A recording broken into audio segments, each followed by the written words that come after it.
గురుగారు నమస్కారం. నమస్కారం అమ్మా. గురుగారు శ్రీ పరాభవ నామ సంవత్సరంలో మీన రాశి వారికి ఎలా ఉండబోతోంది? తప్పకుండా అమ్మ. ఓం శ్రీ గురుభ్యో నమః. ఓం శ్రీ మాత్రే నమః. వాగర్ధాయ సంప్రోక్తో వాగర్ధ ప్రతిపత్తే జగతో పితరౌ వందే పార్వతీ పరమేశ్వరౌ వ్యాసాయ విష్ణురూపాయ వ్యాసరూపాయ విష్ణవే నమో వై బ్రహ్మణిదే వాసిష్ఠాయ నమః. గురు బ్రహ్మ గురు విష్ణు గురుదేవో మహేశ్వర గురు సాక్షాత్ పరబ్రహ్మ తస్మై శ్రీ గురవే నమః. శ్రీ పరాభవ నామ సంవత్సరంలో మీనరాశి వాళ్ళకి ఏ విధంగా ఉండబోతుంది? పరాభవ నామ సంవత్సరం అంటే అనూహ్యమైన పరిణామాలు, అనుమానాలు, అవమానాలు, లైఫ్లో ఎక్స్పీరియన్స్ని గెయిన్ చేయటం, ఎక్కడ కూడా పరాభవాలు జరగకుండా జాగ్రత్తగా వ్యవహరించాలని చెప్పబడేదే శ్రీ పరాభవ నామ సంవత్సరం. పరాభవ నామ సంవత్సరం మీనరాశి వాళ్ళకి ఎలా ఉండబోతుంది? పూర్వాభాద్ర నక్షత్రం 4వ పాదం, ఉత్తరాభాద్ర నక్షత్రం 1, 2, 3, 4 పాదాలు, రేవతి నక్షత్రం 1, 2, 3, 4 పాదాలు కలిపి మీనరాశి అవుతుంది. ఈ మీనరాశి వాళ్ళకి 14 ఆదాయం, 11 ఖర్చు, 7 గౌరవం, 2 అవమానంగా ఉంటుంది. గౌరవ మర్యాదలకు లోటు లేదు, ఆదాయానికి లోటు లేదు. మీనరాశి వాళ్ళకి ఎక్సలెంట్గా ఉందని చెప్పుకోవచ్చు.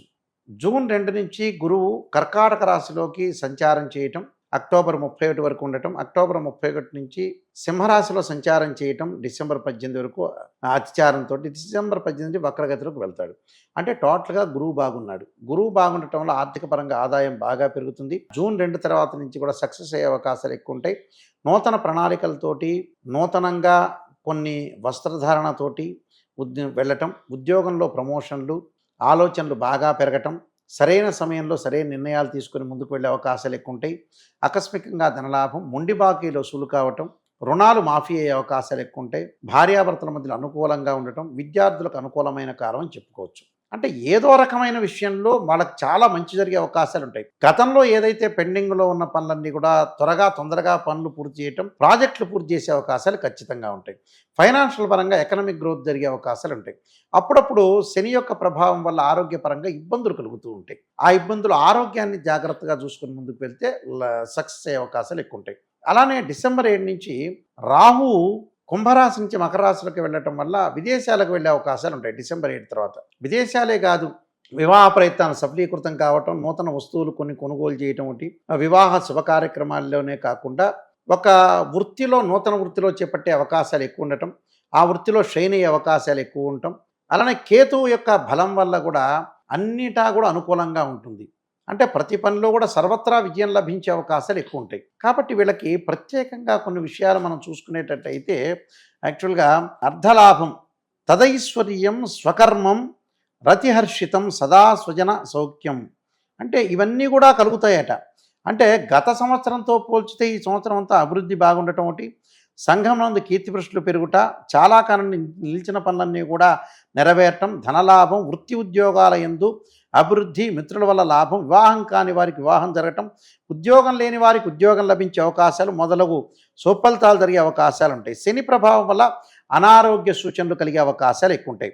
ఉద్యోగులకు అధికారుల యొక్క సహాయ సహకారం లభించటం, ఉద్యోగం నుండి అభివృద్ధి, కోరుకున్న స్థలానికి బదిలీ కావటం, ప్రమోషన్ లభించడం, ధనలాభము, కీర్తి ప్రతిష్టలు జరిగే అవకాశాలు, సాఫ్ట్వేర్ ఉద్యోగులకు విదేశీయ ప్రయాణాలు లభించడం, ప్రమోషన్లు, ఇంక్రిమెంట్లు జరిగే అవకాశాలు, కొత్త వ్యాపారాల్లో ఎందు అనుకూలంగా ఉండటం, వ్యాపారంలో రాణించే అవకాశాలు, రాజకీయ నాయకులకు అనుకూలంగా ఉంటుంది. ఎవరిని కూడా తొందరపడి నమ్మకూడదు, నమ్మితే మోసపోయే అవకాశాలు ఎక్కువ ఉంటాయి. స్త్రీలకు ఆరోగ్యం పట్ల శ్రద్ధ వహించాలి, రాజకీయ నాయకులకు అనుకూలంగా ఉంటుంది. నూతన వ్యాపారాలు, మంచి రాణింపులు జరిగే అవకాశాలు ఎక్కువ ఉంటాయి. అంటే మీనరాశి వాళ్ళకి టోటల్గా ఎవ్రీథింగ్ విల్ బి ఓకే అని చెప్పుకోవచ్చు. కొంత ఆరోగ్యపరంగా ఇబ్బందుల విషయంలోనే కంపెనీ త్రూ కూడా విదేశాలకు వెళ్ళే అవకాశాలు ఎక్కువగా ఉంటాయి. అలానే జనరల్కి కూడా వాళ్ళు విదేశాలకు వెళ్తారు.